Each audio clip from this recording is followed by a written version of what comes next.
अशी म्हण आहे की वाटल्याने दुःख कमी होतो आणि वाटल्यानेच आनंद जो आहे तो दुप्पट होतो. आणि अशी पण म्हण आहे की जो खऱ्या अर्थाने खळखळून हसतो ना तो जगतो. आणि देव ना करो पण ज्याला रडण्यास आलं, काही कारण झालं, तर हा विचार अजिबात न करता की मैं मर्द हूं, मर्द को दर्द नहीं होता टाइप्स, स्त्री असो किंवा पुरुष, त्या भावनेला डोळ्यांच्या अश्रू मध्ये वाहायला देतो. तोच खऱ्या अर्थाने जगतो. पण मला असं वाटतं की आजचं हे दुर्दैवच म्हणावं आपलं. आजकाल ह्या दोन्ही गोष्टी ना माणसं असं कुठेतरी मनाच्या कुठल्या तरी कोपऱ्यात आहे ना लपून कुलूप लावून विसरून गेलोय आपण.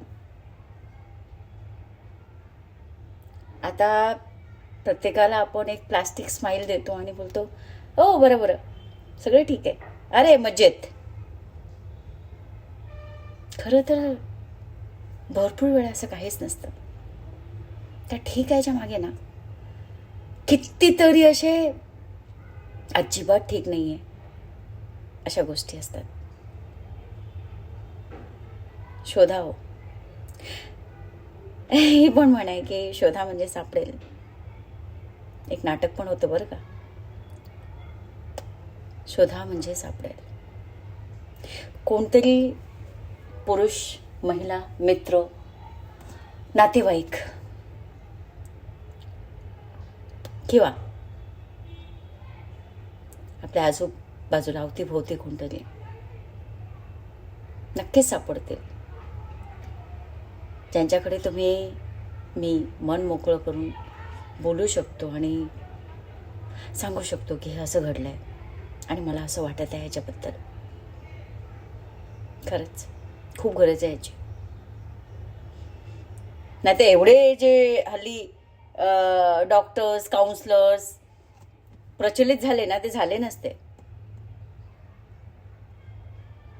खरंच गरज आहे मन मोकळं करून बोलण्याची, सांगण्याची की खरंच नाही आहे ठीक, खरंच मला गरज आहे. मी जे काही लपवून ठेवलं ना हे उगाच द्यायचे म्हणून, बोलायचे म्हणून बोलतोय आणि बोलते, हसायचं म्हणून हसते, किंवा काही तुम्हाला न कळलं पाहिजे, तुमच्या म्हणजे लक्षात येऊ नये की मला काय दुःख आहे, ह्याच्यासाठी जे माझे प्रयत्न आहेत ना आतल्या आत ते मला आजादी करत आहेत. ह्या सगळ्या गोष्टी बोलायची गरज आहे, खरंच बोलायची गरज आहे.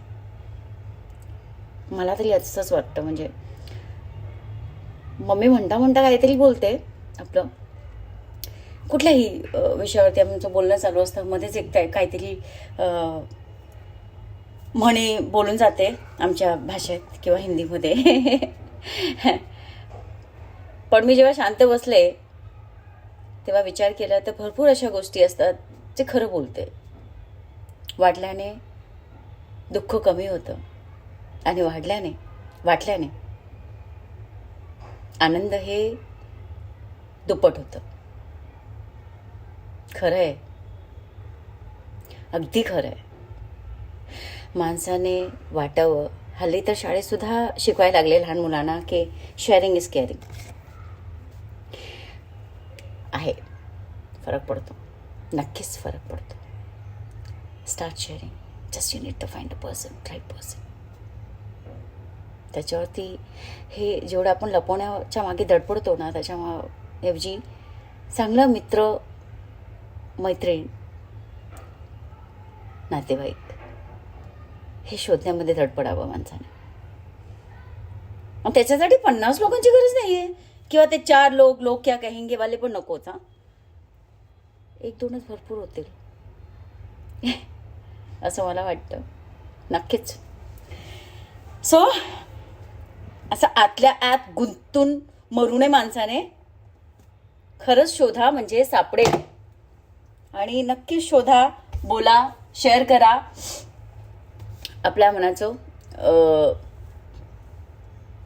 मन मोकळं करून बोला आणि खळखळून असा. खूप गरज आहे. भरपूर आजारावरती हे रामबाण इलाज असं म्हणतात. डॉक्टरसुद्धा म्हणतात बरं का, वैद्यसुद्धा म्हणतात की माणसाने खळखळून हसावं आणि रडायला आलं की रडावं. मग हा विचार करू नये की कोण बघतं आणि कोण नाही बघत, आणि मग मी पुरुष आहे की महिला आहे आणि कुठे रडायचं आणि कुठे नाही रडायचं. नाही, अजिबात नाही. तसं काहीच काय. आलं डोळ्यात अश्रू तर वाहू दे त्याला. का की तुम्ही जेवढं त्याला दाबून ठेवाल तेवढा ते तुमच्या शरीरामध्ये, तुमच्या मनावरती जो प्रभाव पडतो तो आहेच, तुमच्या शरीरामध्ये सुद्धा कुठे ना कुठे ते एक आजार म्हणून उद्भवतं. एवढे जे रेकी हिलर्स आहेत, एवढे जे आयुर्वेदवाले आहेत, त्यांचंही सांगणं आहे की भरपूर गोष्टी जे तुम्ही इमोशन्स जे तुम्ही बांधून ठेवता आतल्या आत, ते कुठे ना कुठे तुमच्या शरीरात वेदना म्हणून उद्भवतात आणि मग तुम्हाला त्याचा त्रास होतो. म्हणून बोलायला शिका. कसं काय कोणाशी हे मात्र तुम्हाला जरा शोधावं लागेल. आहे, परीक्षाच आहे म्हणाव्या, 10वीची बोर्डच आहे आजच्या जगात सापडणं. पण आजारी होण्यापेक्षा आणि आतल्या आत गुदमरून मरण्यापेक्षा हा सोपा इलाज आहे असं मला वाटतं. मग नवीन स्ट्रॅटेजी शोधा म्हणजे सापडेल. आणि लक्षात ठेवा, एकच आयुष्य मिळालेलं आहे. सगळं ह्याच्यातच करायचं आपल्याला. पण स्वतःवरतीही स्वतःलाच लक्ष ठेवावं लागेल. दुसरं कोणी नाही हो, तुमचा माझा त्रास कोणी नाही घेऊ शकत. रिसोर्सेस देऊ शकतात आपल्याला, आई वडील, बायको, नवरा, मुलं, नातेवाईक.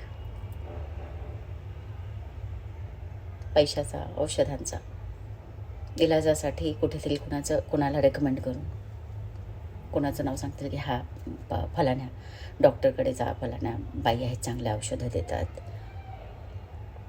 असं कोणीतरी एकमेकांचं नाव सांगू शकतो.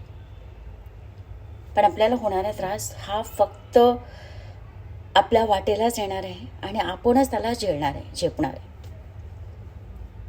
मग जेवढं झेपतं ना माणसाच्या जीवनाला, त्याच्यापेक्षा कमी यावं माणसाने. जास्त झालं भाषण, पण हे माझं आजचं गणित आहे. आणि आजचं माझं पूर्ण दिवसाचं जे आहे, सकाळी मम्मीबरोबर बोलणं झालं कुठल्या तरी विषयावरती, आणि हा त्याचा पूर्ण निकाल आहे. मला समजलं म्हणून मी बोलले की तुमच्याबरोबर सुद्धा शेअर करावं. शोधा म्हणजे सापडेल आणि वाटा म्हणजे बरं वाटेल. खरंच